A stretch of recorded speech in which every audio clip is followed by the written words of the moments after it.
ne ment pas, sauf si on laisse les menteurs la raconter. Avant même que le Burkina Faso n'accède à l'indépendance, la République française avait déjà connu 6 coups d'État.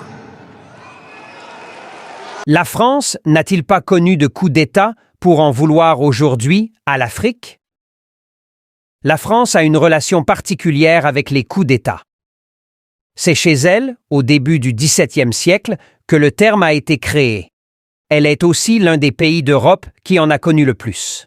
Tel que le coup d'État du 18 Brumaire, le général Napoléon Bonaparte devient premier consul de la République. D'un point de vue historique, et y compris dans l'époque contemporaine, le coup d'État a été l'un des moyens les plus fréquemment utilisés pour accéder au pouvoir. Bref, la France a connu aussi plusieurs coups d'État, mais pourquoi l'Afrique souffre autant avec la France sur les questions de coups d'État, comme si cela n'avait jamais existé dans l'histoire de la France? Suivez l'analyse de ce jeune Burkinabé devant le président Traoré. 4 septembre 1797, coup d'État en République française par François Rebelle. 11 mai 1798, coup d'État en République française, la loi du 2 Floréo. Samedi 9 novembre 1799, coup d'État en République française, Napoléon Bonaparte accède au pouvoir. 2 décembre 1851, coup d'État constitutionnel en République française. Napoléon Bonaparte se maintient au pouvoir à quelques mois avant la fin de son mandat, pendant que la constitution de la Deuxième République l'empêchait formellement. 13 mai 1958, coup d'État en République française.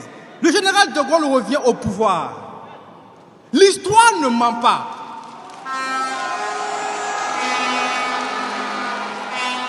L'histoire ne ment pas, sauf si on laisse les menteurs la raconter. Avant même que le Burkina Faso n'accède à l'indépendance, la République française avait déjà connu 6 coups d'État.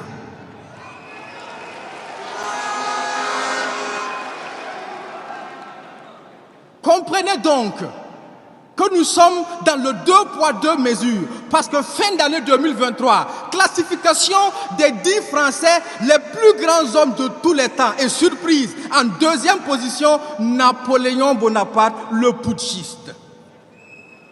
Dans le 2 poids 2 mesures, quand c'est eux, ce sont des sauveurs, et quand c'est nous, ce sont des putschistes.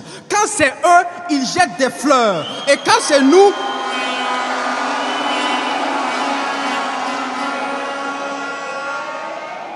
c'est nous, ils balancent des sanctions.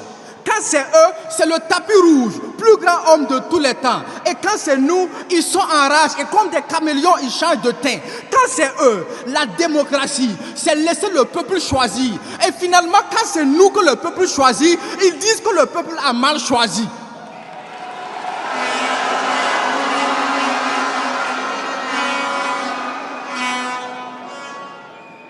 La démocratie, c'est le libre choix, et la dictature, c'est quand on impose. Mais quand eux, ils nous imposent la démocratie, n'est-ce pas ça aussi la dictature? Alors oui, on a bien le choix, mais le choix entre 2 dictatures. Celle que l'on dissimule dans les lois et celle qui révèle les lois dissimulées. Ne confondez pas la liberté et le fameux libertinage. Ne demandez pas à une prostituée des conseils de mariage.